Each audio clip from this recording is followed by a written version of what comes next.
Hola, muy buenos días a todos.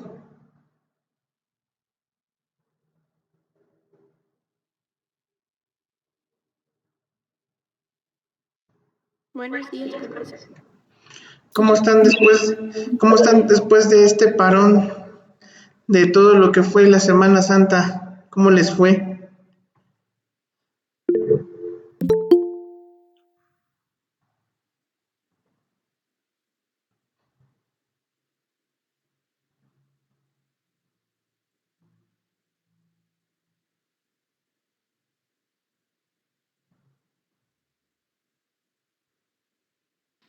Bien, profe, ¿y usted? Pues bien, bien, aquí ya andamos de nuevo dando lata, ya ven.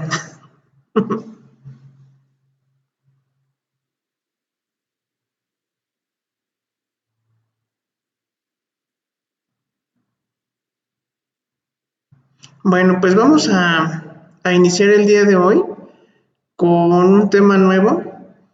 Ya estamos cerrando prácticamente cuatrimestre y bueno, pues en esta ocasión vamos a hablar de algunos trastornos que ocurren a nivel endocrino o metabólico.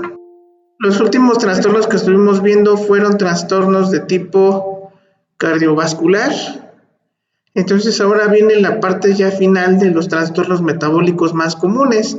Y unos no tan metabólicos, sin embargo, pues no dejan de ser importantes que nosotros los analicemos y los contextualicemos, ya que es lo que más vamos a encontrarnos en el escenario hospitalario. Y bueno, pues vamos a hablar el día de hoy. No sé si alguien tenga alguna duda todavía de los temas pasados.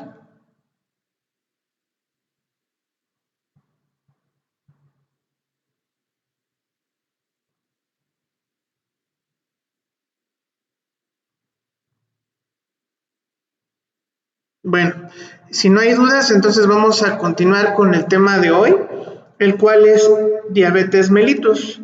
Y este es uno de los principales trastornos metabólicos que vamos a encontrar a nivel hospitalario cuando nosotros nos encontramos enrolándonos clínicamente. ¿Y por qué? Bueno, pues porque sabemos que es uno de los padecimientos que lamentablemente dentro de la población mexicana, pues no dejan de ser de los más demandantes y de los que más costo público tienen para las instituciones de salud, sin contar todavía aquellas personas que no saben que son diabéticas. Y bueno, todos alguna vez hemos escuchado hablar en nuestra familia o en la familia de algún conocido que hay alguna persona diabética en casa, ¿es correcto? Sí. Bueno, pues vamos a hablar el día de hoy de esta enfermedad, como les repito, que es una de las principales patologías que vamos a nosotros a conocer. Y bueno, a nivel hospitalario y en medicina, la diabetes mellitus se conoce como un conjunto de trastornos metabólicos porque tiene que ver precisamente con la utilización de la energía de nuestro cuerpo y está caracterizada por la hiperglicemia o hiperglucemia, como se le conoce. Ajá, resultante de los defectos de la secreción o de la acción de la insulina o de ambas. De acuerdo a las guías de práctica clínica, una persona que es diabética, vamos a entender bien, hay veces en que se nos hace la referencia que es un paciente que ya no produce insulina. El paciente no es que deje de producir insulina, sino que probablemente la calidad de la insulina ya no es la adecuada para metabolizar los niveles de glucosa o en su defecto ayudar al paciente a que los niveles de glucosa pues disminuyan de alguna manera. Ajá. Por eso es importante que aquí sí diferenciemos cómo es que la sociedad mexicana a veces contextualiza a la diabetes mellitus.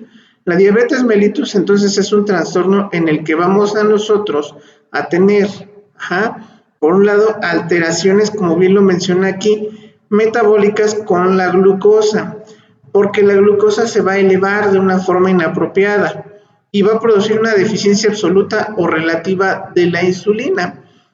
Es decir, que a lo mejor sí va a seguir produciendo insulina, pero no de la misma calidad que ayude a metabolizar cada uno de los aspectos que ya mencionamos. Bueno, ¿dónde se produce la insulina? ¿Ustedes saben dónde se produce la insulina?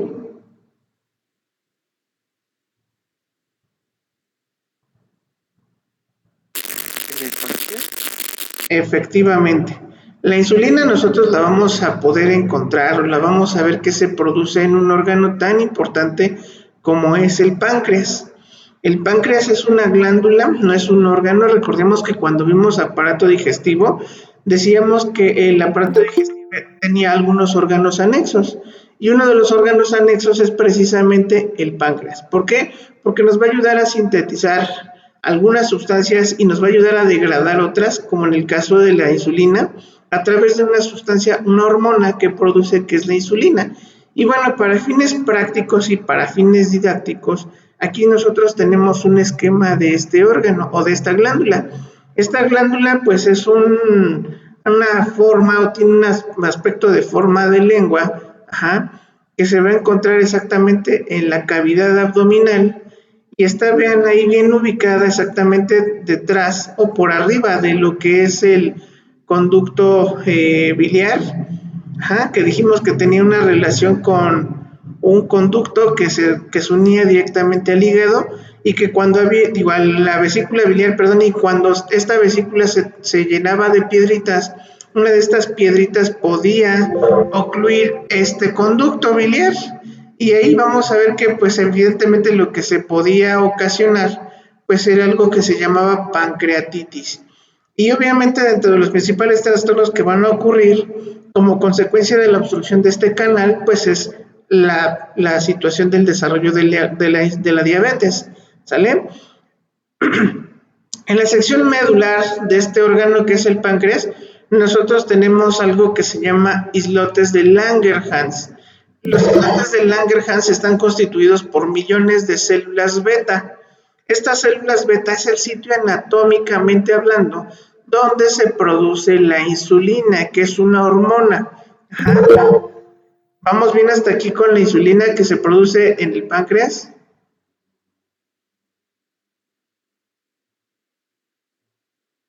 ¿No tienen alguna duda hasta aquí? No, profe. Ok, entonces, dentro de las funciones más importantes que tiene el páncreas, recordemos que decíamos que es una glándula exócrina porque va a producir sustancias que van a ayudar al metabolismo de muchos de los nutrientes. El páncreas produce enzimas que ayudan a digerir los alimentos, en este caso la amilasa, la lipasa y la proteasa o las proteasas. Y también tiene una función endocrina porque produce sustancias químicas que son las hormonas que regulan la glucosa en la sangre, como la insulina, el glucagón, la somatostatina y el polipéptido pancreático o jugo pancreático. Al final del día, todas estas sustancias se van a vertir hacia el intestino y hacia el estómago para poder digerir todos los alimentos que consumimos al día. Y cuando esto, por alguna razón, pues no llega a ser de una manera adecuada, pues vienen los trastornos. Y vamos a ver entonces que en la diabetes, el principal trastorno que nosotros vamos a encontrar tiene que ver con el producto principal de este órgano, que es la insulina. La insulina pues es una hormona polipeptídica producida por las células beta de los islotes de Langerhans del páncreas, lo que les decía.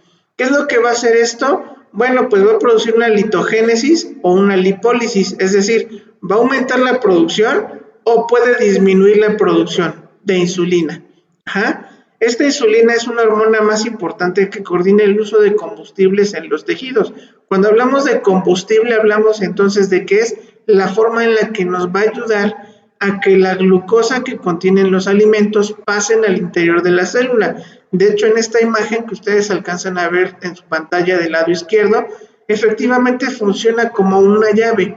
La glucosa se encuentra por fuera, pero sin la llave, que en este caso es la insulina, la glucosa no puede pasar al interior de la célula para realizar algo que se llama metabolismo celular. Y recordemos que todas nuestras células funcionan a base de energía. En el caso de la diabetes mellitus, recordemos que es una enfermedad sistémica, es una enfermedad que nos va a producir muchos trastornos y de acuerdo a la etiología es la forma en la que la vamos a clasificar. La diabetes mellitus tenemos como la diabetes tipo 1 o mejor conocida como insulinodependiente. ¿Qué significa esto? que en este trastorno el paciente que produzca o que tenga esta enfermedad va a necesitar forzosamente depender de la insulina, que es la hormona que ya vimos hace unos segundos. Vamos a tener la diabetes tipo 2, que es la diabetes no insulinodependiente, es decir, que no necesita necesariamente la insulina para poder sobrevivir. Y vamos a ver que el tratamiento de este tipo de pacientes pues es relativamente más controlado, sin embargo las complicaciones pues pueden presentarse en algún momento determinado. Y también no deja de ser importante mencionar la diabetes mellitus gestacional o la diabetes gestacional. Y esta se diagnostica en el segundo o primer trimestre del embarazo. Es común que cuando nosotros o como ustedes como mujeres están embarazadas, en el primer trimestre del embarazo sufran una elevación indiscriminada de la glucosa. Y obviamente esta elevación de la glucosa corresponde a todos los cambios hormonales o humorales que ocurren como tal para darle continuidad al embarazo. Y bueno, es por eso que se produce un incremento indiscriminado de la glucosa. Posterior al tercer trimestre ya tendría que regularse esta cifra de glucosa. En algunos casos pues ya no es tan normal que se regularice y el paciente pues ya desarrolla como tal la diabetes mellitus. Y esto es porque evidentemente hubo trastornos a nivel metabólico que ya condicionaron a que estas personas ya sean diabéticas. Recordemos que cuando nosotros iniciamos el módulo de patología o la materia de patología, nosotros hablábamos de que muchas de las enfermedades crónico-degenerativas tenían una cierta influencia genética. Y bueno, pues la diabetes también es una de las enfermedades que puede tener una herencia hacia cada uno de nosotros. Por ejemplo, cuando tenemos papás, mamá o algún abuelito diabético o algún familiar lejano diabético, pues tenemos una cierta predisposición genética de desarrollar esta enfermedad. Y bueno, de acuerdo con la clasificación, vamos a ver que existen otras causas específicas que la pueden llegar a producir. Sin embargo, pues todavía el estudio de estas patologías, o sobre todo en esta clasificación, aún sigue siendo un motivo de estudio, puesto que no está completamente evidenciada la forma en la que aparecen este tipo de enfermedades. Sin embargo, pues la carga genética no deja de ser la parte más importante de esta situación. Tenemos diabetes neonatal, es menor de los 6 meses, o MODY, que es más de 25 años, enfermedades del páncreas exócrino, cuando tenemos trastornos del páncreas, como les mencionaba hace ratito, ¿no? Que el páncreas tiene una influencia importante en el metabolismo de algunas sustancias. Bueno, pues cuando el páncreas tiene algún otro trastorno derivado de otro órgano, como puede ser la colecistitis o la inflamación de la vesícula biliar, tenemos fibrosis quística, cuando empieza a haber tumoraciones, pancreatitis, inducida por fármacos, que también se puede dar, tratamientos del síndrome de inmunodeficiencia humana adquirida, trasplantes de órganos y glucocorticoides, que son son más bien padecimientos que pueden de alguna manera generar la diabetes como consecuencia de su uso. Y sabíamos entonces que epidemiológicamente esta enfermedad pues ocupa el primer lugar en nuestro continente. Inicia o tiene una incidencia del 15.8% en la población, es un poco más común en las mujeres que en los hombres, y su prevalencia es del 9.4 hasta el año 2016, 2017 promedio. Pero pues de todo esto recordemos que de 10 mexicanos que nosotros tenemos actualmente, 7 están diagnosticados y de estos 3 que todavía no se diagnostican, por lo menos 2 no saben que tienen diabetes. Entonces imagínense, dentro de todas las enfermedades crónicas degenerativas, lo que es la diabetes mellitus sigue siendo una enfermedad silenciosa, que muy pocas veces sabemos que tenemos la enfermedad y muy pocas veces hacemos algo por esto. Y bueno, etiopatogenia, estudiando un poquito más las causas de la enfermedad como tal de la diabetes, tenemos factores genéticos. Sabemos que los de factores genéticos no dejan de ser una influencia importante en el desarrollo de cualquier enfermedad. Por lo tanto, sabemos que puede ser una autoinmunidad contra las células beta. ¿Qué significa esto? Que las células beta sean identificadas como células ajenas a nuestro organismo y se empiecen a destruir. Por lo tanto, nuestro cuerpo va a tener una capacidad limitada o poca capacidad para producir la insulina. Ajá.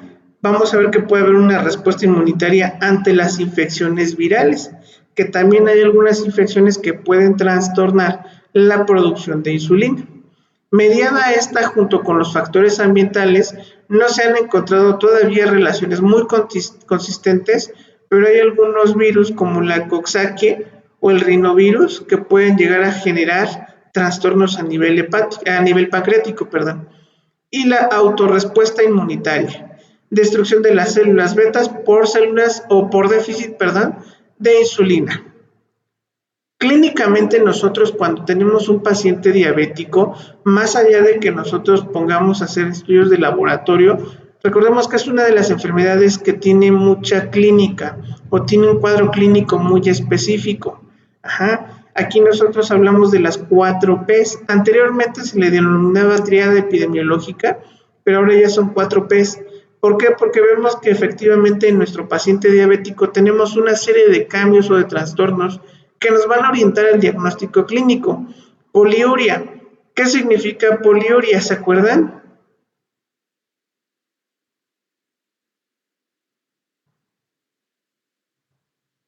Muchas ganas de orinar. Ajá. Exactamente, que tiene muchas ganas de orinar y que orina mucho nuestro paciente. Polidipsia, ¿qué significará? Sí. Así es, que es un incremento importante de la sed. Polifagia, que vemos que es el aumento del apetito, y por otro lado la pérdida de peso. Cualquiera de los otros 3 signos y síntomas que ya mencionamos, polifagia, polidipsia y poliuria, ¿en dónde se regula esos procesos de nuestro cuerpo? ¿Dónde se regulará el hambre, la sed y las ganas de orinar? ¿Dónde se originará todo este tipo de procesos?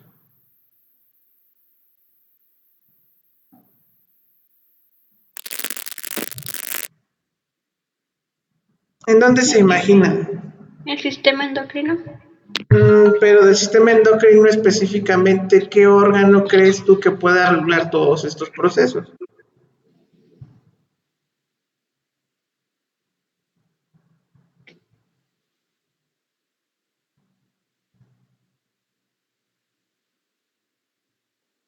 Bueno, no se preocupen, ahorita lo vamos a analizar. Y bueno, la pérdida de peso como tal es consecuencia de los 3 cambios anteriores que ya mencionamos: polidipsia, poliuria y polifagia. En el caso de la poliuria, vamos a ver que hay un incremento de la glucosa o de la glucemia. Ajá. Disminuye el umbral renal, es decir, más bien aumenta, a más de 180 miligramos por decilitro.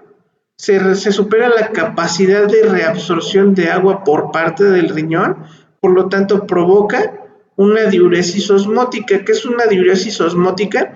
Cuando nosotros presentamos glucosuria, es decir, que empezamos a arrojar glucosa a través de la orina. En el caso de los riñones, la glucosa no debería de estar presente, porque la glucosa, acuérdense que es una macromolécula, y estas macromoléculas lo que hacen es destruir la nefrona. Por lo tanto, cuando nosotros empezamos a arrojar glucosa a través de la orina, empezamos a producir daño también al riñón. ¿Por qué? Porque hay atracción de líquido intracelular y por lo tanto nuestro paciente se deshidrata. Vean, ahí es en donde entonces viene como consecuencia que al aumento de la orina o al aumento de la uresis de nuestro paciente, que denominamos poliuria, vamos a ver que nuestro paciente se va a deshidratar. Y para compensar la deshidratación, ¿qué es lo que hace nuestro paciente? Incrementa los niveles de ingesta de líquido. Por eso es que nuestro paciente tiene mucha sed. Y como hay una diuresis osmótica, recordemos que hay una deshidratación celular y produce el aumento de la sed, atracción de líquido intracelular y estimula el centro de regulación de la sed. ¿Dónde se encuentra el centro de regulación de la sed? Acuérdense.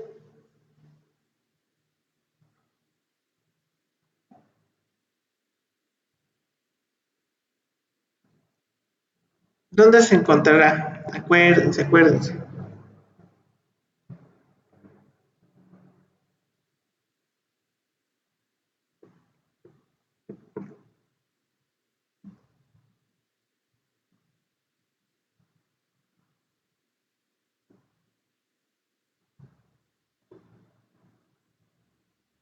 ¿Han escuchado hablar del hipotálamo? Sí. Es el mismo que regula la temperatura, ¿no? Sí, aparte de que regula la temperatura, acuérdense que también tenemos una o varias subdivisiones del hipotálamo, que es el epitálamo, subtálamo, ajá, y el tálamo como tal, que son clasificación anatómica de esta glándula o de este órgano, y lo que produce son muchas hormonas. En estas hormonas tenemos una hormona que se llama hormona diurética o antidiurética, que es la que se va a estimular para que nosotros podamos tener la sed. Y como consecuencia de la deshidratación de la célula, pues tenemos este reflejo de aumentar la ingesta de líquidos. Ahora, como la glucosa no puede pasar al interior de la célula, hay mucha glucosa en nuestro cuerpo, sí, pero no tenemos una cantidad de insulina suficiente o hay una disminución de la concentración de la insulina en sangre. Por lo tanto, al no haber glucosa en nuestra sangre que sea aprovechada por la célula, disminuye la glucosa en el tejido adiposo y va a estimular el centro del hambre, que ahorita vamos a ver también dónde se encuentra. Y finalmente la polifagia, es decir, que nuestro paciente va a empezar a comer más de lo normal, se va a producir este efecto para que podamos tener mayor apetito. ¿Por qué? Porque nuestro cuerpo al no recibir suficiente cantidad de glucosa, pues empieza automáticamente a buscar de dónde va a obtener su fuente de energía. Y bueno, aquí viene la cuarta P, la pérdida del peso. Hay una disminución de la insulina, empezábamos aquí. ¿Qué es lo que va a producir la insulina o la disminución de la insulina? Que aumente la lipólisis y la proteólisis. ¿Qué significarán estos términos?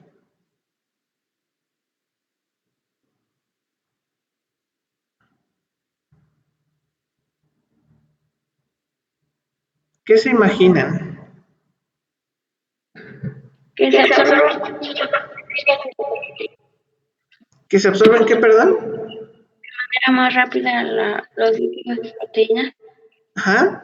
Ok, si nuestro cuerpo no recibe glucosa porque nuestro cuerpo tiene el entendido de que no puede metabolizar la glucosa, entonces de alguna manera él va a empezar a buscar como recursos para mantenerse o para todavía hacer sistemas sustentables. Y entonces, si la glucosa, que es nuestra primer fuente de energía, no existe, se va directamente por las grasas.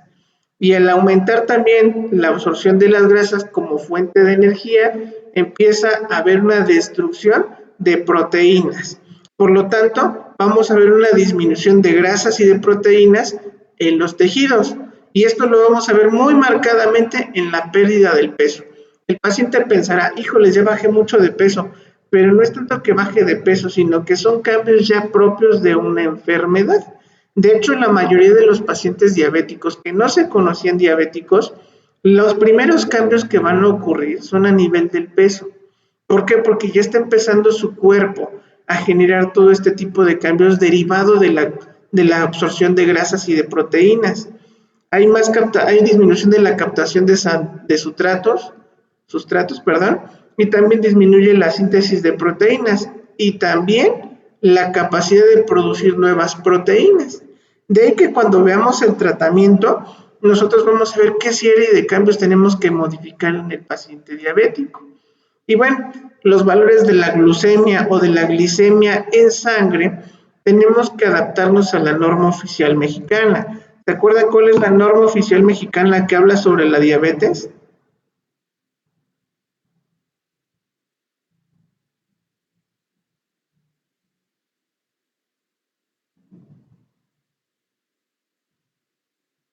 Tenemos la norma oficial mexicana número 0015, efectivamente. La norma oficial mexicana número 0015 nos habla acerca de la prevención de la diabetes. Recordemos que como es una enfermedad que ha ido en aumento en la población, recordemos que nuestra población pues está caracterizada por una cultura alimentaria pues muy deficiente. Entonces, obviamente lo que hace el sistema de salud es tratar de regular los procesos metabólicos a través de establecimiento de estándares de glucosa, que sean propios para nuestros pacientes. por las características que ya mencionaba, ¿no? La poca cultura que tenemos para desarrollar buenos hábitos alimenticios. Y bueno, lo que dice la norma oficial mexicana es que nosotros tenemos que tener una glucosa en ayunas, así como ustedes acaban de levantar ahorita.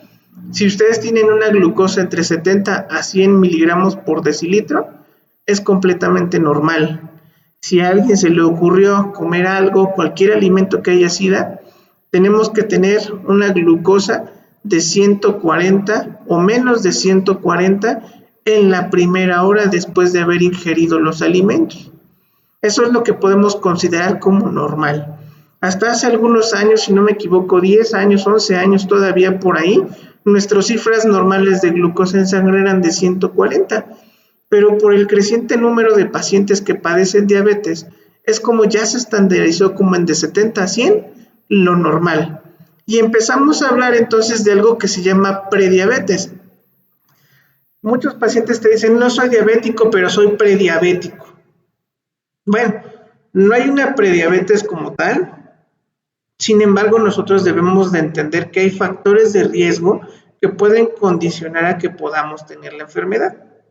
Y vamos a ver que la diabetes es una enfermedad que se puede relacionar con muchos otros trastornos metabólicos, entre ellos el sobrepeso, la obesidad, o también con otras enfermedades como la insuficiencia renal, como la hipertensión arterial. De hecho, cuando tenemos un paciente diabético, muy seguramente vamos a ver que poco tiempo, o si no es que ya está ese hipertenso ese paciente, por todos los trastornos que genera esta enfermedad.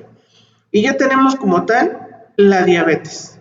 La diabetes, cuando nosotros tenemos una glucosa capilar por arriba de 126 miligramos por decilitro y después de una hora de haber consumido alimentos, sea mayor de 200 o igual de 200. Eso es algo que también ustedes tienen que considerar. De hecho, cuando ustedes se hacen esta prueba, cuando es por laboratorio, se les pide un ayuno de 6 horas por lo menos. Su último alimento tendría que ser a las 10 de la noche para que a las 7 de la mañana se pueda realizar sin ningún problema su estudio de glucosa sanguínea.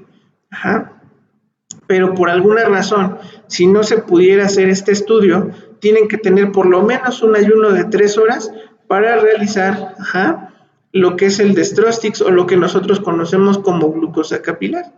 ¿Todos alguna vez se han realizado o han visto cómo se realiza la toma de la glucosa?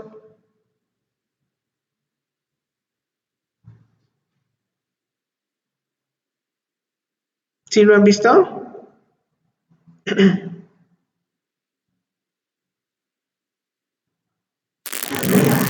Ok. Aquí tenemos una tablita que nos habla de un estudio que se realiza para determinar los niveles de glucosa séricos, se llama hemoglobina glucosilada. Seguramente también la han escuchado, pero lo que nos hace este tipo de estudios o lo que nos apoya en valorar este tipo de estudios es precisamente la cantidad de glucosa que pudiera estar manejando mi paciente con 3 meses de anterioridad. Es decir, si ahorita estamos en abril y yo me realizo este estudio, técnicamente lo que me va a arrojar el resultado son los niveles de glucosa que se han presentado desde enero, febrero, marzo, hasta el día de hoy. Entonces aquí nosotros lo manejamos con un porcentaje y como lo dicen por ahí, hemoglobina normal de 5.7 para abajo, hemoglobina del prediabético, que ya sabemos que no es prediabético, pero sin embargo ya nos está empezando a hablar de un riesgo importante de la enfermedad, entre 5.7 y 6.4, y un diabético ya tiene que tener cifras mayores de 6.5% de hemoglobina glucosilada. Obviamente, cuando nosotros vemos esta tablita de la derecha, vemos que a mayor cantidad de porcentaje es el peor pronóstico que puede tener un paciente diabético. Todavía hablamos de un riesgo moderado, riesgo alto, riesgo aumentado y un riesgo crítico en el manejo de las glucosas. Y vean, por ejemplo, si tenemos un paciente que tiene 7% y 8%, sus glucosas estuvieron oscilando entre 150 y 180. No podemos decir que sea una glucosa exageradamente elevada, sin embargo, ya no es tan normal que tenga estos niveles de glucosa. De ahí que la importancia de ustedes como futuros enfermeros o enfermeras y profesionales de la salud tengan que llevar a cabo regímenes dietéticos importantes para estos pacientes. ¿Por qué? Porque sabemos que su capacidad orgánica no puede ayudarles a metabolizar la glucosa de manera normal. Y por lo tanto, lo primero que tenemos que reducir es la concentración de glucosa en sangre. ¿Y cómo lo vamos a hacer? Pues limitando alimentos que tengan altos contenidos de azúcar. Comer proporciones pequeñas a lo largo del día, y aquí es donde vamos a vencer también ciertos mitos que se tienen en torno a la alimentación. No es que el paciente no pueda comer, y eso que se les quede bien claro a los pacientes, porque muchas veces el paciente piensa que uno transgrede su derecho de la alimentación, y no es que lo transgredamos, simple y sencillamente que a veces el paciente no tiene el alcance de que no es que no pueda comer, sino la cantidad de lo que debe de comer. Por ahí hay un dicho que dice: nada en esta vida afecta, lo que afecta es el exceso, y efectivamente esto es lo que pasa con el paciente diabético. Lo que le afecta a él es la cantidad de lo que come, no que lo coma, sino la cantidad de lo que come. Consumir una gran variedad de frutas, vegetales, alimentos integrales, porque recordemos que la fibra que contienen estos alimentos, pues le ayuda de alguna manera a empezar a eliminar glucosa. Comer menos grasas, porque recordemos que también es una parte importante en el metabolismo de la insulina y de algunos otros nutrientes. Limitar el consumo de alcohol, porque también quienes pensaban que el alcohol era únicamente alcohol, sabemos que no es así. El alcohol también es derivado de azúcares. ¿De dónde se deriva el alcohol? ¿O de cómo se elabora el alcohol?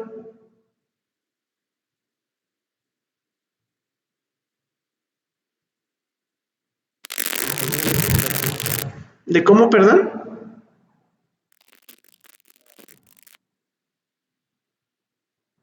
¿De dónde se deriva el alcohol? ¿Cómo se hace el alcohol, perdón?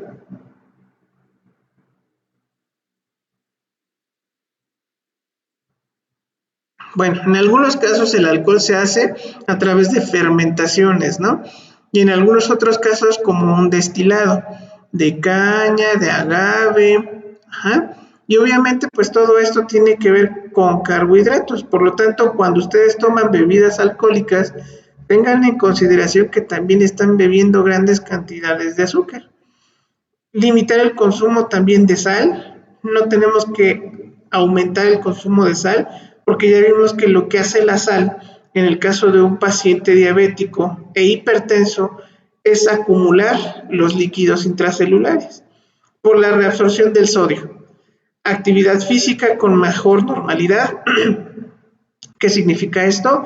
Que a nuestro paciente les propongamos actividades que le ayuden a mejorar su calidad de vida y tratar de mantener un peso ideal, que eso es lo más común o el tratamiento mínimo que nosotros tenemos que desarrollar con nuestros pacientes.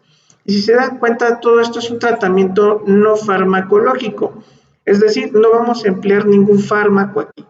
Pero cuando ya tenemos complicaciones de que no solo es el régimen dietético ni estilo de vida lo que tenemos que mejorar con el paciente, entonces ahora sí tenemos que hacer uso de medicamentos, que en este caso hablamos de los hipoglucemiantes. ¿Qué hipoglucemiantes ustedes han conocido o han escuchado hablar, aparte de la insulina?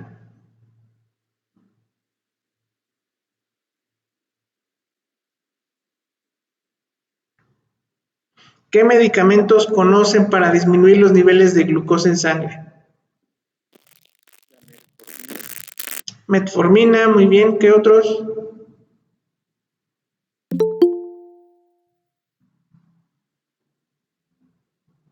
¿Han escuchado la glibenclamida? Que son las de cajoncito. Son las que el paciente diabético va a empezar a consumir y que va a ir empezando a modificar también dependiendo de la cantidad de glucosa que empiece a censar. Evidentemente para esto nosotros necesitamos llevar un esquema del comportamiento de la glucosa en sangre, porque también si la glucosa no la podemos controlar ya ni con alimentos ni con medicamentos orales, la otra opción terapéutica ya es la insulina. Y la insulina, pues también hay que quitar muchos miedos o temores del paciente diabético, porque muchas veces el paciente diabético tiene el miedo de que ya cuando empieza a usar la insulina es porque ya se va a morir.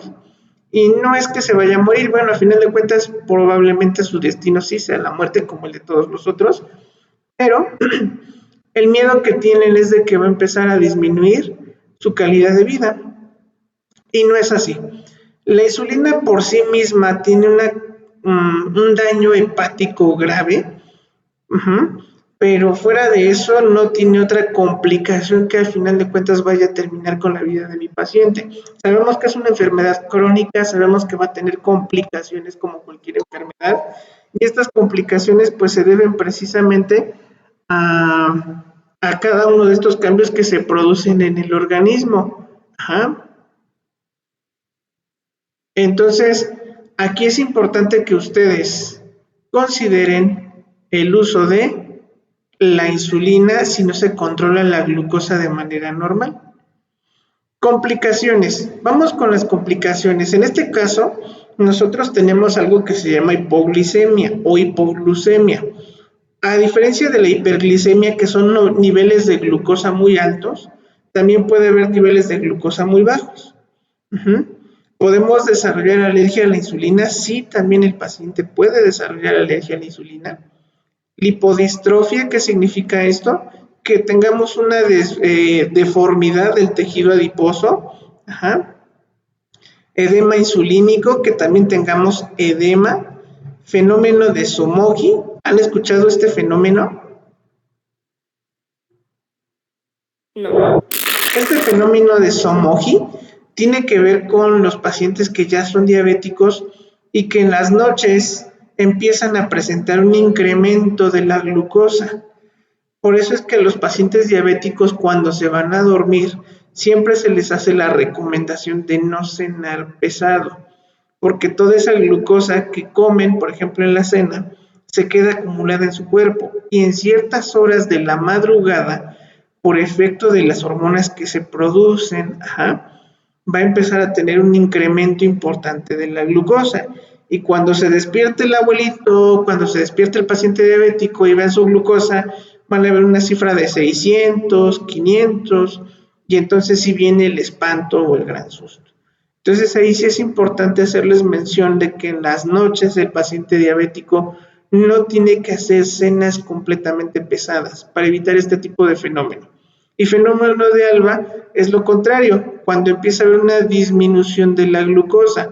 Y esto ya normalmente es en las mañanas, cuando de manera refractaria empieza a disminuir los niveles de glucosa porque nuestro sistema en general o todos nuestros sistemas se empiezan a activar y empiezan a utilizar lo poco que queda de gasolina o de combustible que tiene nuestro cuerpo, que hablamos de que es la glucosa. Y tenemos junto a esto otra complicación importante que es el síndrome metabólico. Cuando hablamos del síndrome metabólico, entonces hablamos de obesidad, de hipertensión arterial, hablamos también de sobrepeso, y bueno, hablamos de intolerancia a la glucosa, hablamos del estado protrombótico y proinflamatorio, dislipidemia, que es otro de los síndromes metabólicos más comunes en la población mexicana. Y bueno, aquí hablamos entonces del metabolismo de las grasas, cuando hablamos de colesterol y triglicéridos.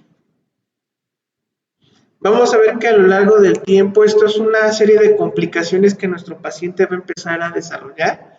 Y recordemos que de los cambios más importantes y de los cambios más significativos que va a tener mi paciente es el trastorno sensitivo o los trastornos neurosensoriales. Son fibras nerviosas pequeñas y normalmente se desarrollan en las extremidades inferiores. ¿Han ustedes escuchado hablar de la neuropatía diabética?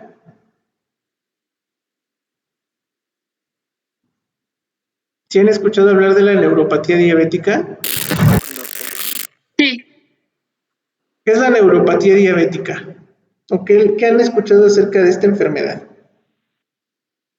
Bueno, bueno, creo que es que cuando los niveles de azúcar suben, afecta bueno, este caso el cerebro, Bueno, como tal no es tanto que afecta al cerebro, sino más bien que como las terminales nerviosas que se encuentran en nuestro cuerpo, específicamente hablando de las terminales de los pies, ajá, empiezan a sufrir una lesión porque se empiezan a desmielinizar las neuronas. Acuérdense que la mielina es una sustancia que les da soporte y nutrición. En este caso se empieza a modificar esa capacidad sensorial por los niveles elevados de glucosa. ¿Y qué es lo que va a pasar? El paciente va a disminuir su sensibilidad periférica, no va a percibir algunos eh, efectos del medio ambiente, como puede ser la temperatura, la presión, en este caso el dolor. Ajá.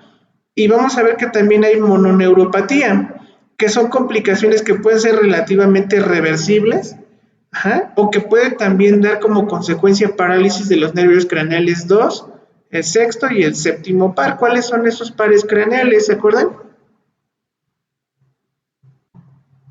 Cuando vimos sistema nervioso central un poquito, ¿se acuerdan?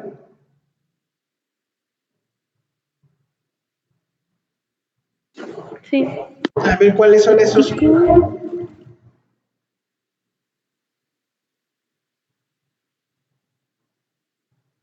Óptico, sí.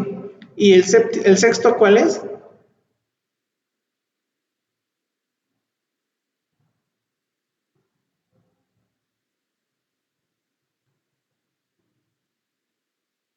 ¿Es el abducente? ¿Mande, perdón? ¿El abducente? ¿No? ¿Se acuerdan de la mnemotecnia de oye, oye, mamá, papá, traigo minifalda aunque glúteos vayan a estar helados?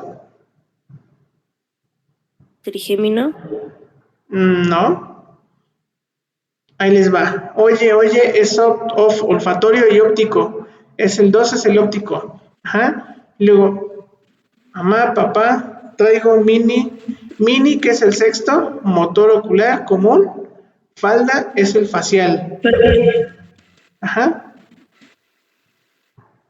Entonces vamos a ver que tienen unos trastornos a niveles de estos pares craneales y obviamente el paciente va a empezar a desarrollar otros trastornos como lo que ya conocemos como es el glaucoma, vamos a ver disminución del campo visual, disminución de la agudeza auditiva, ajá, y amiotrofia. En este caso son trastornos motores. Vamos a ver que en el caso del músculo psoas y cuádriceps va a haber dolor intenso porque esto ya es característico del paciente diabético por esa atrofia muscular que produce esta enfermedad.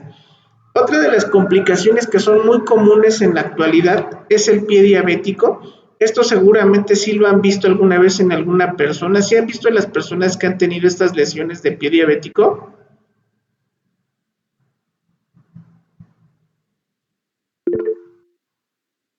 Ok, en este caso vamos a ver que efectivamente como consecuencia de los cambios que ocurren a nivel sensorial del paciente, no les es posible llegar a sentir algunos trastornos que ocurren en su piel, como pueden ser algunas lesiones o algunas heridas que se pueden producir por algún objeto cortante. Y es una úlcera por destrucción de los tejidos profundos relacionados con alteraciones neurológicas, perdiendo la sensibilidad especialmente dolorosa, control muscular y deformidades. Por eso es importante que dentro de los cuidados que ustedes le ofrezcan al paciente diabético para evitar estas lesiones es que utilicen un calzado inadecuado, bueno, más bien que utilicen un calzado inadecuado, ajá, realización de una pedicura incorrecta, traumatismos punzantes producidos por un cuerpo extraño, que son de las cosas que comúnmente producen este tipo de lesiones en el paciente diabético, y de ahí que tengan que procurarlos como pieles o pie de cristal, nosotros le denominamos clínicamente así, porque son complicaciones que si no se corrigen pueden llegar a generar infecciones sistémicas graves o pueden terminar en amputaciones. Hay muchos pacientes que han perdido extremidades u ortejos como consecuencia de estas lesiones. Entonces sí tenemos nosotros que hacer mucho énfasis en la prevención de este tipo de padecimientos que tienen bueno, estas enfermedades en general. No sé si hasta aquí queda alguna duda con diabetes mellitus. ¿Sí vamos bien?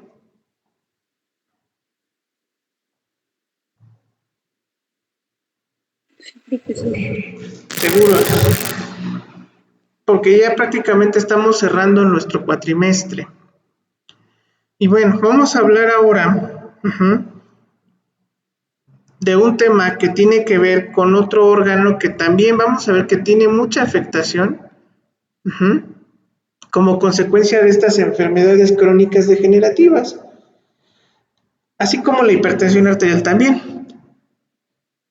Tenemos lo que es la insuficiencia renal. ¿Todos alguna vez han escuchado la insuficiencia renal o han escuchado hablar de ella?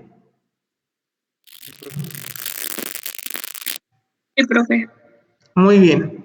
En el caso de la insuficiencia renal, vamos a ver que es un trastorno que ocurre efectivamente a nivel de los riñones.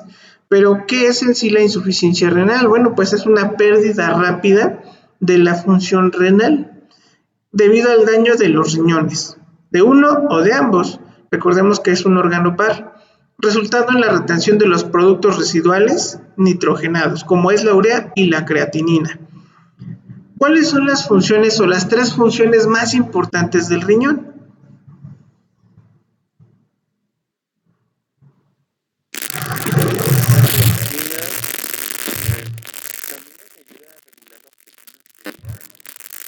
Híjoles, discúlpeme, nada más escuché que dijo filtrar la orina, que es correcto. ¿Qué otra función era, perdón?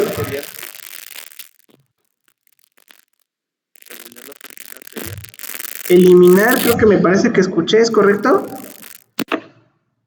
¿Y cuál es la otra función del riñón? ¿Regular la presión arterial? El riñón como tal, no. Recuerden que eso tiene que ver con la glándula suprarrenal y de alguna manera no es que no lo regule, sino que su participación es indirecta. Vamos a ver que en otros trastornos sí puede participar como un regulador de hipertensión arterial, pero bueno, ahorita no es así como que el punto de atención, sino más bien el daño que se produce a nivel renal. Entonces, ¿el riñón qué hace? Por un lado, elimina sustancias. Elimina, filtra y mantiene el equilibrio de aguas y sales y minerales. Exactamente, entonces hablamos de que su tercer función es la reabsorción de líquidos. Y de esta forma es como nuestro riñón le da homeostasis a muchos procesos, entre ellos efectivamente, como sí mencionaba su compañero hace unos momentos, la hipertensión arterial o la presión arterial. ¿Por qué? Porque va a regular la salida de líquido de nuestro cuerpo para que se mantenga en niveles normales. Y vamos a ver que principalmente quienes tienen que regular o de alguna manera quien nos va a dar el indicativo de que el riñón está funcionando de una manera adecuada es la urea y la creatinina, que son las pruebas de funcionamiento renal. Cuando ustedes vayan a un laboratorio y les digan, bueno, pues te vamos a realizar pruebas de funcionamiento renal, sobre lo que van a poner énfasis, urea y creatinina. ¿Qué pasa cuando estos elementos están elevados? Simple y sencillamente ya empezamos a clasificar un cierto grado de insuficiencia renal, que vamos a ver que dependiendo del daño que tenga nuestro paciente y del tiempo de evolución, puede ser un daño crónico o un daño agudo. Por lo tanto, tenemos insuficiencia renal aguda, insuficiencia renal crónica. Y ya para fines más, pues digamos, terminales o más puntuales, también tenemos la insuficiencia renal terminal. Pero bueno, esa ya es, digamos, como la consecuencia más grave o la complicación más grave del daño renal que tenga el paciente y que todos los tratamientos que se puedan existir o haber no tienen un resultado positivo con el paciente. De así que nosotros tenemos las causas, la incidencia y los factores de riesgo. Y existen numerosas causas posibles de daño en los riñones. Necrosis tubular aguda. Estos ya son trastornos genéticos que sabemos que también tienen una influencia genética todo esto. Enfermedad renal autoinmunitaria como síndrome nefrítico agudo o nefritis intersticial. Esto tiene que ver básicamente con la nefrona, que dijimos que la nefrona es la unidad funcional del sistema renal. Disminución del flujo sanguíneo debido a presión arterial muy baja, lo cual puede resultar de quemaduras, deshidratación, hemorragias, algún otro tipo de lesiones en específico, choque séptico, ya vimos lo que era choque séptico, enfermedades graves o cirugía. Y lo que ustedes están viendo ahí es una insuficiencia renal terminal. Vean cómo está completamente atrófico el riñón, cómo está completamente dematizado, hay tejido necrótico ya, y el riñón pues ya no es capaz de realizar ninguna de las tres funciones. Vamos a ver que existen tratamientos para tratar de suplir la función que realizan los riñones. Sin embargo, cuando los riñones ya no pueden realizar esta función, ni el tratamiento es efectivo, entonces, ¿qué es lo que va a ocurrir? Pues simple y sencillamente el pronóstico de vida del paciente pues es malo. ¿Qué trastornos? Sí, adelante. Entonces, una persona por lo que no tiene la presentar insuficiencia renal. Perdón, no la escuché. ¿Una persona que qué? Que tenga hipotensión puede sufrir insuficiencia renal. Mira, no es tanto que la pueda desarrollar. Recordemos que la presión arterial puede deberse por muchas causas. Es más, ustedes como son jóvenes, pueden tener la presión arterial muy baja y es característica propia de su organismo. En ese sentido no habría mayor problema. Pero ¿en qué casos puede ser que un paciente llegue a desarrollar una hipotensión que ya no sea normal? Y lo mencionábamos, por deshidratación, por hemorragias, quemaduras, cuando hay una pérdida importante de volumen. Recordemos que nuestros órganos en general necesitan una cierta cantidad de sangre para funcionar. Si tú me dices, es que yo manejo una presión de 90-60, por ejemplo, pues yo sé que tu perfusión es de 90-60 porque es normal para tu cuerpo, para tus riñones. Pero si tú me dices, es que yo siempre manejo 120-80 y ya después de que tuve un accidente, tuve una hemorragia, mi presión ya se quedó 90-60, 80-50, ya no es normal eso. Entonces ahí sí habría que estar monitorizando el funcionamiento de los riñones, porque en un momento determinado, cuando la irrigación de sangre no es suficiente para los riñones, empiezan a haber muchos trastornos. Y ahorita vamos a ver de qué forma podemos darnos cuenta de que el paciente efectivamente está ocurriendo o está teniendo algún problema renal. A lo mejor sí nos ha pasado alguna vez en nuestra vida, pero pues a lo mejor no le ponemos tanta importancia o tanto criterio de atención, ¿sale? Entonces, no es que si la paciente tenga presión baja ya tiene insuficiencia renal, no. Es más bien cuando la hipotensión se debe a alguna otra enfermedad, ¿sale?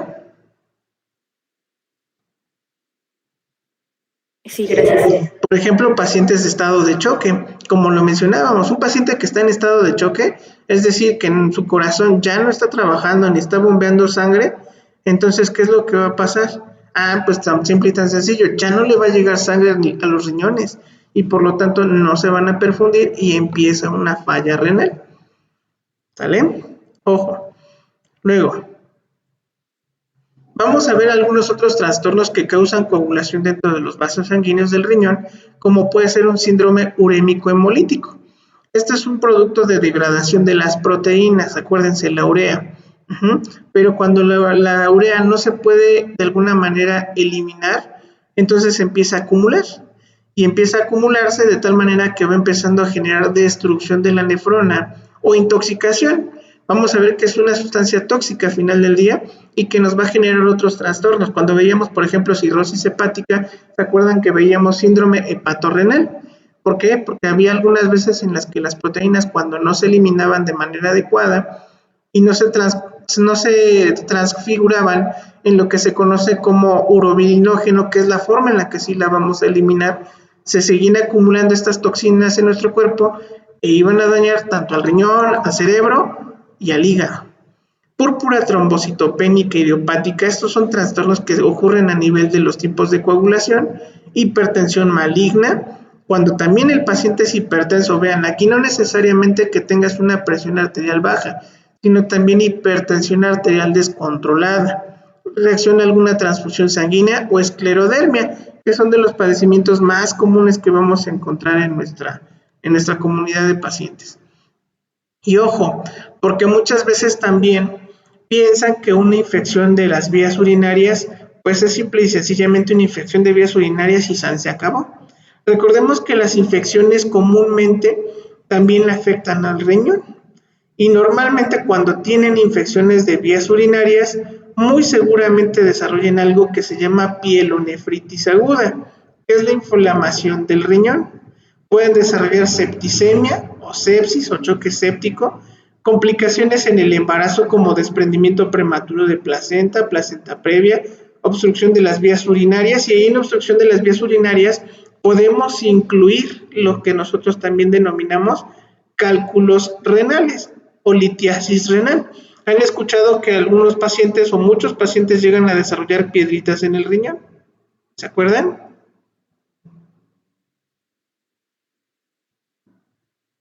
Sí. ¿O han escuchado que algún familiar tenga piedritas en el riñón? ¿O alguien en carne propia ha vivido lo que es tener una piedrita en el riñón? Porque muchas personas que han tenido este padecimiento, digo, afortunadamente yo no he tenido la experiencia, pero clínicamente cuando yo tengo un paciente con este tipo de problemas, son dolores muy feos, son dolores que realmente doblan a la persona, aún así sea de un umbral de dolor muy alto. Normalmente son pacientes que sí la pasan pues mal con este tipo de situaciones. Y bueno, ¿qué otro tipo de síntomas me van a hablar de los pacientes que tienen insuficiencia renal? Bueno, pues vamos a ver que son pacientes que pueden tener evacuaciones con sangrado, pueden tener mal aliento, tendencia a la formación de hematomas, es decir, que les empiecen a salir moretones de la nada, y ahí tenemos que relacionarlo con lo que mencionábamos hace unos momentos, ¿no? Con la trombocitopenia, cambios en el estado mental o en el estado de ánimo. ¿Y esto por qué? Porque recordemos que también va a haber deshidratación y va a haber acumulación de toxinas o de sustancias tóxicas. Ya vimos cuáles eran esas sustancias tóxicas.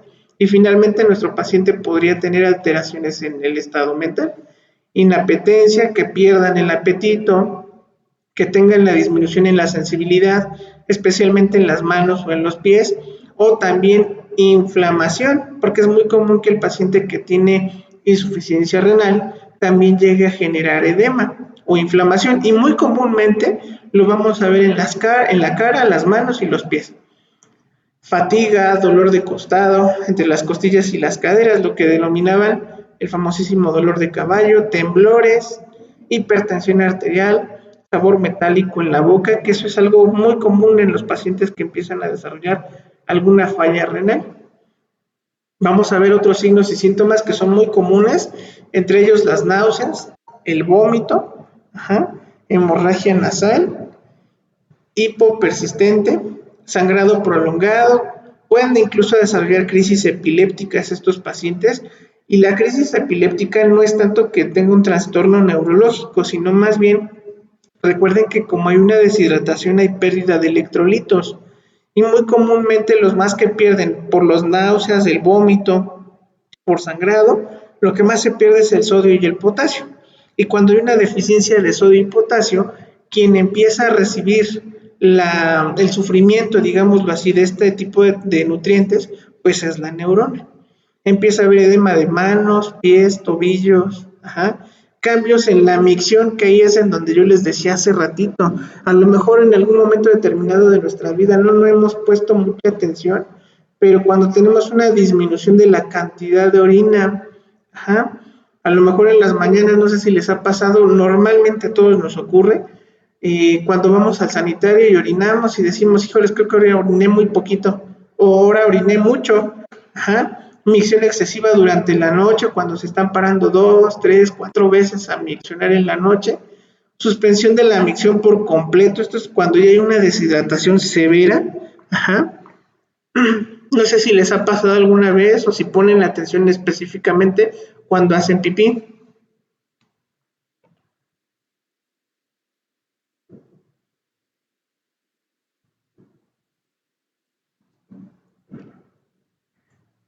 Y bueno, un tratamiento o el tratamiento en específico para este tipo de pacientes, pues es efectivamente cuando tenemos que identificar la causa. El objetivo del tratamiento es restaurar la función del riñón, y ojo aquí que quede claro, al igual que los trastornos neurológicos, los trastornos renales difícilmente van a tener una recuperación al 100%. no vamos a causar o no vamos a generar la recuperación total del riñón. Ya es un riñón que va a quedar sentido, que ya va a tener una disminución funcional. Por lo tanto, es importante que se cuiden estos riñones y vamos a evitar que el líquido y los residuos que se acumulen en el cuerpo mientras los riñones sanan. Eso sí, es lo que podemos ayudarle al riñón disminuyendo la cantidad de líquido o de sustancias que puedan eliminar para que recupere parcialmente, aclaro, parcialmente su función. Se puede necesitar diálisis. La diálisis es el primer tratamiento de elección cuando tenemos una insuficiencia renal aguda. Es posible que lo haga sentir a una persona mejor. No siempre va a ser necesaria la diálisis, pero puede salvar la vida si los niveles de potasio están peligrosamente elevados. Ojo, aquí también tenemos trastornos hidroelectrolíticos, porque acuérdense que los riñones manejan volumen. Y si los volúmenes en cuestión de componentes de todo lo que son los electrolitos no se manejan adecuadamente, entonces sí nuestro paciente tiene un riesgo muy elevado de mortalidad. Ajá. La diálisis también puede ser utilizada si el estado mental de una persona cambia, si uno deja de orinar, si desarrolla pericarditis, que es otra complicación, si retiene demasiado líquido o si no puede eliminar los productos de desecho nitrogenados del cuerpo. En este caso mencionábamos la urea y la creatinina. Y por sí mismas nos van a empezar a desarrollar trastornos mentales. Mencionábamos la encefalopatía hepática o encefalopatía renal, síndrome hepatorrenal, cirrosis hepática. Entonces vean cómo nuestros riñones, si no los cuidamos oportunamente, pueden llegar a generar todo este tipo de trastornos. Ya no nos vayamos a quizás estilos de vida, simple y sencillamente el cuidado de nuestro cuerpo, ¿no? Cuando tenemos infecciones de vías urinarias, les mencionaba yo, nos van a empezar a generar este tipo de trastornos. Entonces sí tienen que tener mucho cuidado con los pacientes porque dentro de los cambios o entre el tratamiento, aparte de la diálisis, cuando ya es una situación aguda o crónica, lo que nosotros tenemos que ayudarles es en la restricción de líquidos. Imagínense, por ejemplo, cuánta cantidad de líquido consumen ustedes en un día.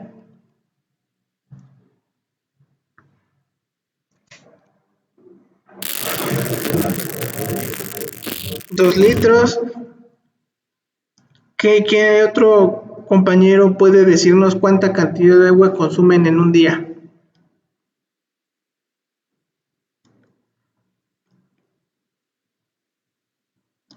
Habrá compañeros que puedan llegar a consumir a lo mejor 2, 3 litros de agua durante el día, pero un paciente con insuficiencia renal, ¿creen que pueda soportar la misma cantidad de agua? No. Pues difícilmente, ¿verdad? De hecho, los pacientes que son nefrópatas o que tienen insuficiencia renal, apenas si un vasito de 250 mililitros, es más, ni 250 mililitros, de hecho son 240 mililitros, es lo que tienen permitido consumir en 24 horas. Entonces imagínense sobrevivir con un vaso de agua, solamente con un vaso de agua durante 24 horas, pues es una situación que sí hace pensar mucho si cuido o no cuido a mis riñones, ¿no? Y bueno, cuando hablábamos de nosotros de la insuficiencia renal, vamos a ver que también tenemos una pérdida gradual y progresiva. Hablábamos en un inicio de la insuficiencia renal aguda, es decir, el daño en agudo, pero también tenemos una insuficiencia renal crónica, lo que les mencionaba hace ratito. Ajá. Y bueno, básicamente se trata de una tasa de filtración glomerular, que es algo que nosotros vamos a ver en los hospitales, vamos a ver en laboratorios, que está por debajo de 75 mililitros por minuto. ¿Ustedes cómo calculan la producción de orina en una persona? ¿Cómo saben ustedes? Ya me quiero suponer que la mayoría de ustedes ya son mayores de 18 años, ya son adultos. ¿Cómo saber cuánta orina produce una persona?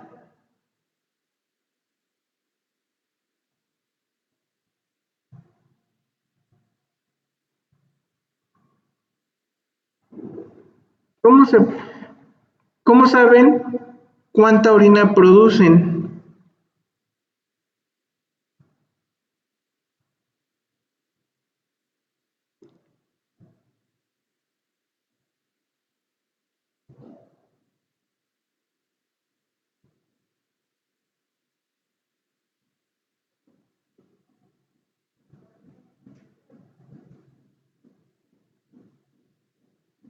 Bueno, hay una formulita. Vamos a ver a quién tenemos aquí. Vamos a ver. Fanny Hernández, buenos días.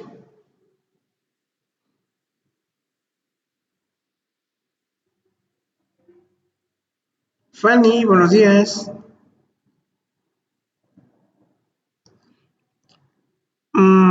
¿Tienes problemas con tu audio o con tu micrófono?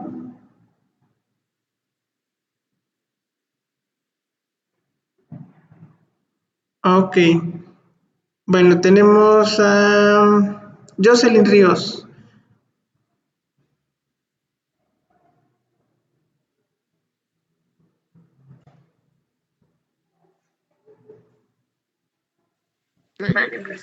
Hola, vamos a platicar contigo un segundo.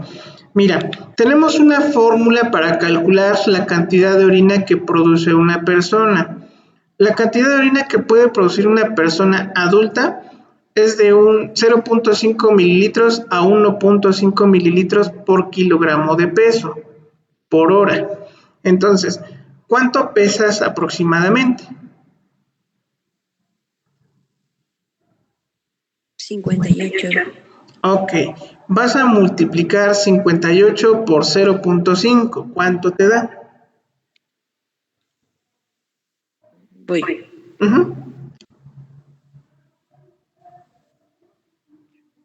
0.5. 0.5 por 58. 29. Ok. 29 mililitros de pipí es lo que puedes producir como mínimo en una hora. Ahora, multiplica 1.5 por 58.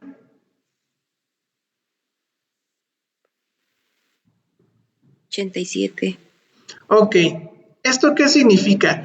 Que entre 29 y 87 mililitros puedes producir por hora. ¿De qué va a variar esa cantidad de orina que tú produzcas?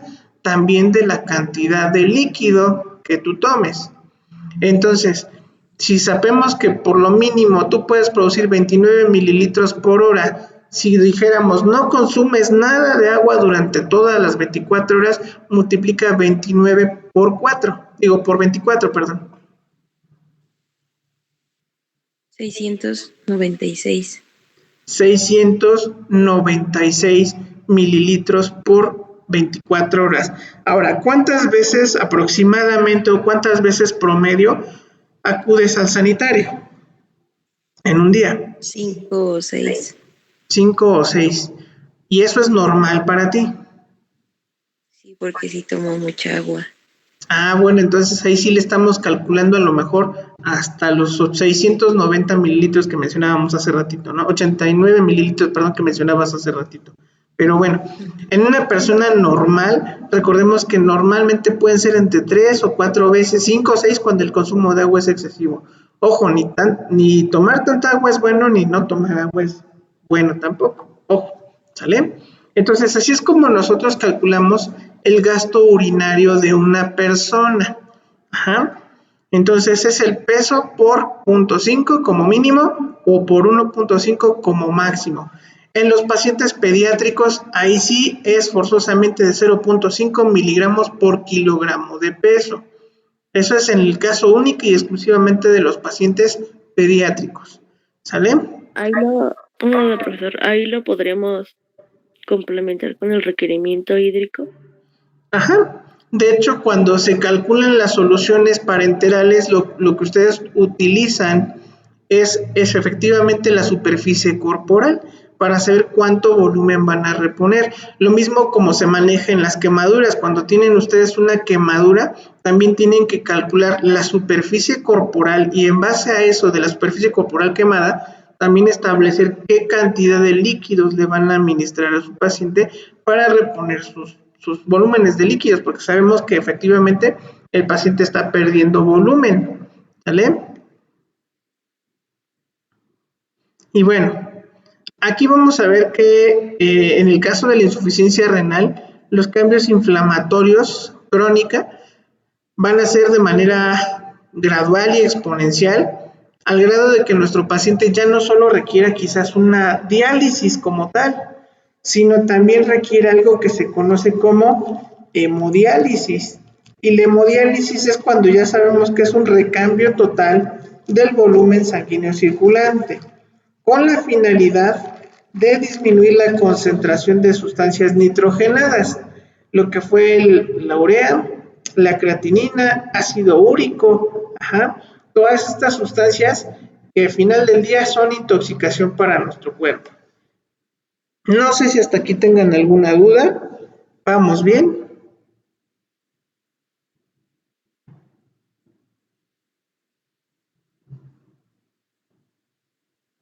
Vamos bien, profe.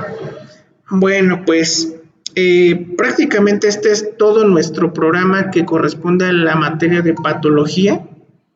No sé si alguien quiera exponer su experiencia con la materia, si alguien quiera presentar alguna duda todavía que tengan en relación con los temas que estuvimos revisando.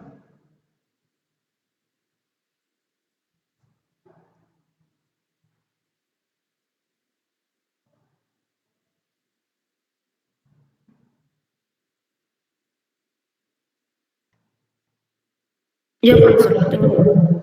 Adelante.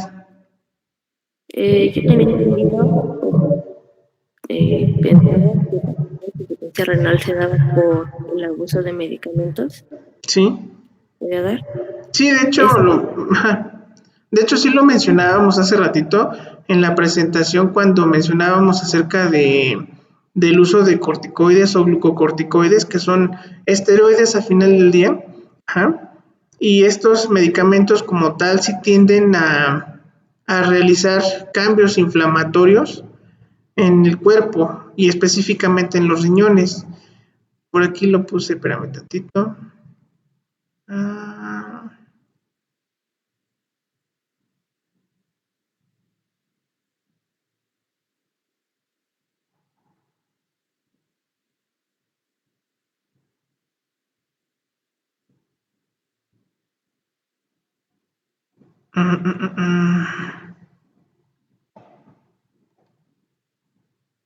Bueno, me parece que sí lo puse, pero de hecho sí lo mencioné. Efectivamente, lo que pueden llegar a producir los medicamentos en general, hay de hecho medicamentos que están indicados que son nefrotóxicos, y todos los medicamentos en general nos van a producir estos cambios a nivel renal. En este caso, por ejemplo, la clindamicina es un antibiótico muy bueno, pero es nefrotóxico. Genera mucha toxicidad para la nefrona y pues obviamente sí la modifica y por lo tanto sí nos empieza a dar síntomas de insuficiencia renal. A lo mejor alguno de ustedes alguna vez les ha dolido por alguna circunstancia el riñón.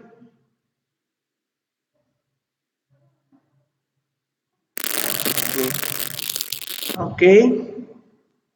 Entonces, todo esto del riñón que se ha producido o que se ha generado como cambios como consecuencia precisamente del uso de fármacos. De hecho, cuando ustedes, por cualquier tratamiento que utilicen, la mayoría de los fármacos se van a eliminar a través de la orina. En el caso de los pacientes diabéticos, imagínense cuánta cantidad de medicamentos no consumen. Y al final del día, pues también tienen una insuficiencia renal que muy en un momento determinado les va a empezar a generar complicaciones. ¿Alguien tiene alguna otra duda?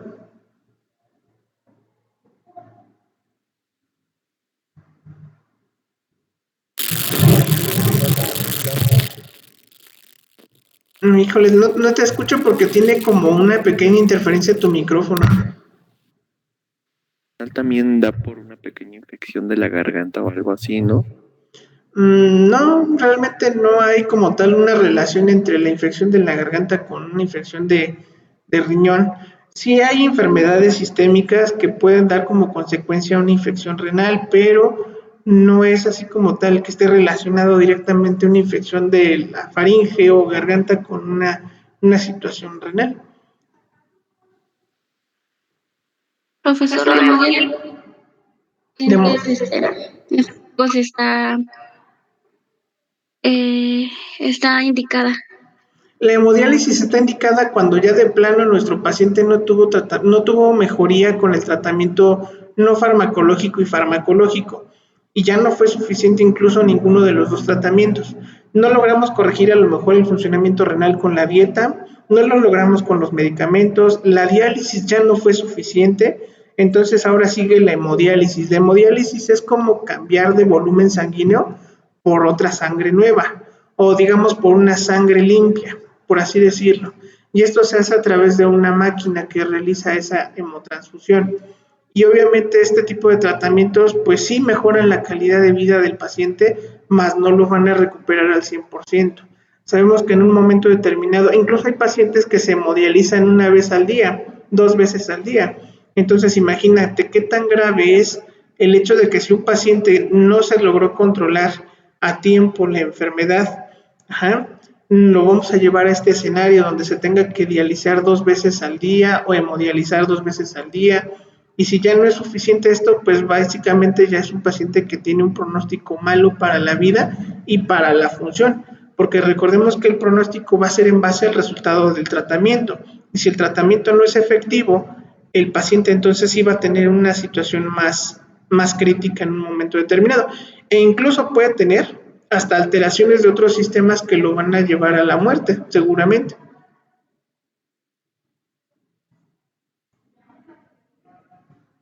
¿Alguien tiene alguna otra duda?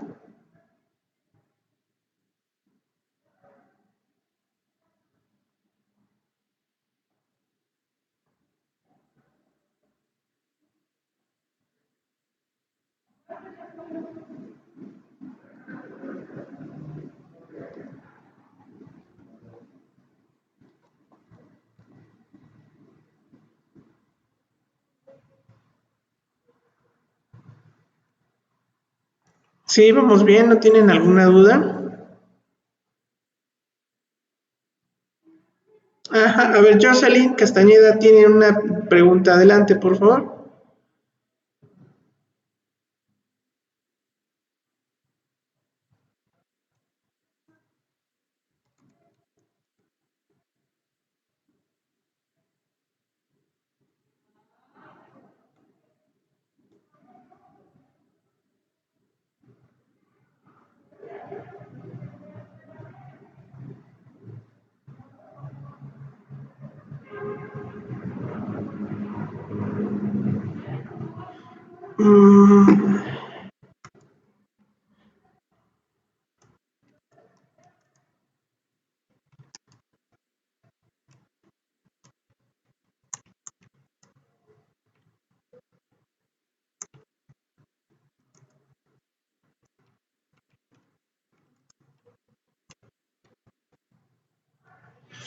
¿Alguna otra duda que tengan en relación?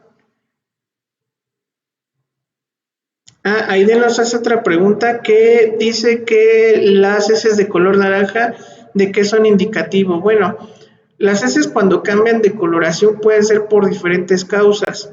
Puede ser por a lo mejor la pigmentación de algún alimento, parecido con, les pongo un ejemplo de esto, puede ser como cuando consumen betabel. Cuando consumen betabel, las heces se pintan de un color como negruzco, como morado. Cuando consumen a lo mejor un alimento que tiene un pigmento muy fuerte, puede generar este tipo de trastornos en la coloración de la evacuación. Cuando tenemos, por ejemplo, trastornos hepáticos y que no hay una producción de bilis suficiente, porque puede ser el caso, las evacuaciones pueden salir incluso de una coloración blanquecina. Pueden ser como, así como las evacuaciones que tienen algunas veces o que se encuentran en la calle de algunos perros que son como blancas, así pueden ser, pero esto es por una falta de producción de la sustancia que les da ese color, que es la bilis.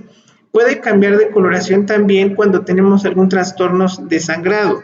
Pueden verse rojas o pueden verse como negruzcas como consecuencia de este tipo de sangrados. Pero finalmente cuando es naranja definitivamente la tendencia sería por la pigmentación de un alimento que ustedes hayan consumido como tal. Y bueno, no es indicativo patológico de ninguna enfermedad, simple y sencillamente es cuestión de pues el metabolismo de lo que ustedes comieron o de algo que pudo haber ocurrido, ¿no? Porque si les ha pasado cuando comen algún mole, por ejemplo, que es un mole rojo, que es un chile rojo, ajá, y cuando ustedes evacúan, las características de las evacuaciones cambian completamente también, entonces eso es algo que es más digestivo, vaya, en general. Incluso en la orina, incluso en la orina, también podemos ver este tipo de fenómenos. Cuando a los niños les dan, por ejemplo, un frutzi o un jugo de un colorante muy, muy, muy fuerte, también la orina tiende a pintarse a veces de ese color. Y hay veces en que la mamá piensa que está sangrando por la orina, pero no es eso, sino simple y sencillamente se trata del pigmento o del colorante que utilizaron para ese alimento en específico.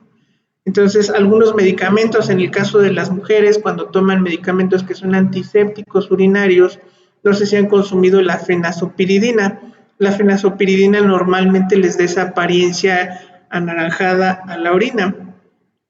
Entonces, pueden ser ese tipo de situaciones en las que se pueden modificar las características en cuanto a color de la orina o de las evacuaciones.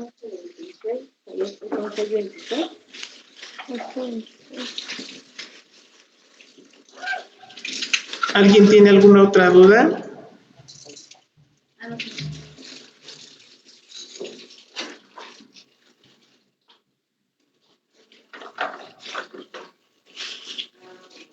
Bueno, aquí esta Fanny nos pregunta que si el pronóstico de vida de una persona cuando se realiza la hemodiálisis es limitada. Pues sí, lamentablemente no les dan un tiempo que sea muy prolongado, porque sabemos que de por sí los tratamientos son algo caros, y aparte de que son algo caros, pues es muy delicado porque se tiene que hacer en un hospital. Esto no se hace en casa. La diálisis sí se puede hacer en casa, pero la hemodiálisis ya es un procedimiento donde sí tiene que estar conectado, incluso hasta monitorizado tu paciente, porque lo que se cambia es el volumen de sangre circulante. Y ese cambio de sangre circulante lo que va a producir es cambios hemodinámicos en los signos vitales, en la presión arterial, ajá. Va a haber cambios en la presión, en la frecuencia cardíaca, ajá. Entonces, eso es lo que en general va a pasar con estos pacientes. Es difícil establecer y decir media semana, una semana, un mes, 2 meses, porque va a depender de su cuerpo, del paciente, cómo vaya respondiendo. Sin embargo, si el pronóstico no es a largo plazo, realmente es a corto plazo, y va a depender mucho de la capacidad que tenga su organismo de recuperarse. Así como lo mencionas tú, tanto como sanar, no va a sanar nunca. Eso es una realidad, es pues algo lamentable para las personas que tienen esta situación, pero sí podemos brindarles a lo mejor un poquito más de calidad de vida con este tratamiento. Y bueno, Aide nos pregunta, en alguna ocasión leí que en las heces había sangre, pero ¿por qué al hacer del baño hacían un esfuerzo y se lastimaban? Bueno, en el caso de las evacuaciones con sangrado, hay veces en que cuando se puja demasiado, digámoslo así, hay veces en que la característica o las consistencias de las evacuaciones no son las ideales. Entonces lo que hacen es rasgan la mucosa como tal y puede haber un sangrado que no es propiamente un sangrado de tubo digestivo, sino es la misma erosión que produce la evacuación cuando va pasando por el tracto o por el ámpula rectal. Otra puede ser porque a lo mejor hay hemorroides, ajá, y obviamente pues esta inflamación de las hemorroides pues condiciona que pueda haber un sangrado, ajá.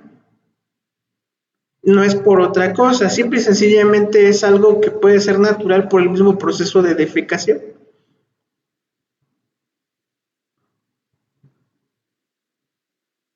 Y bueno, pues no sé si alguien más quiera compartir alguna otra duda. Estamos abiertos al foro de comentarios. ¿Qué les pareció la materia? Adelante, les escucho. ¿Quién nos habla, perdón? Monse, buenos días. Buenos días. ¿La hemodiálisis se hace en un cuarto en especial o puede ser Mira, de hecho las hemodiálisis Ajá, las hemodiálisis normalmente, como les comentaba, se tiene que hacer en un hospital. No las hacemos de forma ambulatoria porque para empezar se realiza con una máquina, que es muy, muy costosa. Entonces, esto lo tenemos que hacer forzosamente en un hospital. Ya sea que se realice de forma ambulatoria, es decir, hay laboratorios especiales de hemodiálisis donde se puede realizar este procedimiento. Y obviamente en este procedimiento pues tienen al paciente en un reposer, lo tienen con una tele, lo tienen con monitor de sus signos vitales, lo tienen con la guía o con el catéter en donde están realizando el hemodiálisis, y normalmente después de que termine el procedimiento el paciente se puede retirar, pero antes de que se retire se tiene que volver a esperar un rato para que lo valoren, si no hubo cambios en sus signos vitales, si todo estuvo bien, porque muchas veces los pacientes sí sufren descompensación hidroelectrolítica.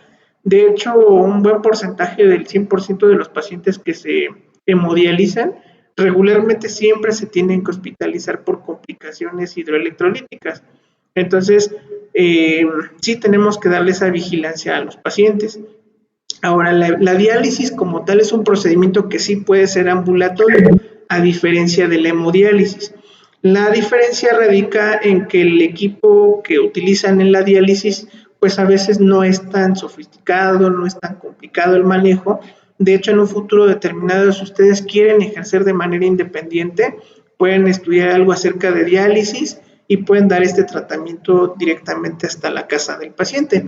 Y pues la remuneración es muy buena realmente para enfermería. De hecho, en una persona que conozco, 3 diálisis que haga en un día, aproximadamente son de ganancia de 4,000 a 5,000 pesos. Entonces ya es una muy buena ganancia para enfermería, y son procedimientos que no son tan difíciles, no son tan complicados.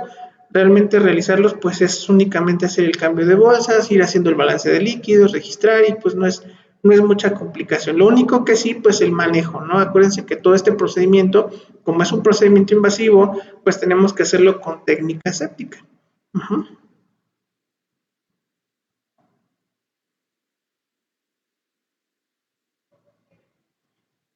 No sé si alguien hasta aquí tenga alguna otra duda.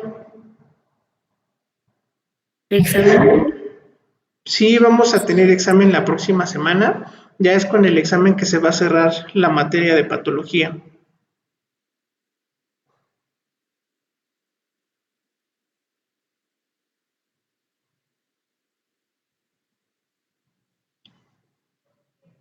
¿Alguna otra duda que tengan? Va a ser igual que la vez pasada, únicamente nos metemos al examen, o sea, ya no nos metemos a la clase. Sí, ya es únicamente directamente en el examen, y hasta ahí estaríamos terminando la materia de patología.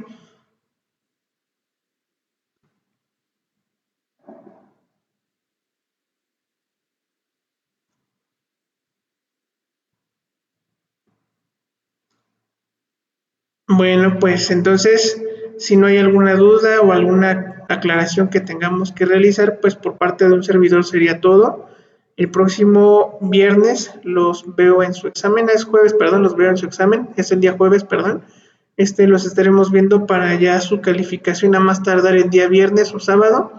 Y pues ya les estaremos dando indicaciones en caso de que aplique algún extraordinario que se tendría que realizar en la semana, ahorita les digo la semana, del 23, no es cierto, del 19 al 23 de abril, se estaría realizando la semana de exámenes extraordinarios en caso de que aplique. En el caso de ustedes creo que no aplica ninguno, pero pues todavía no me he sentado a hacer bien cuentas para ver si hay alguna persona que tenga el riesgo de que pueda presentar extraordinario. Uh-huh.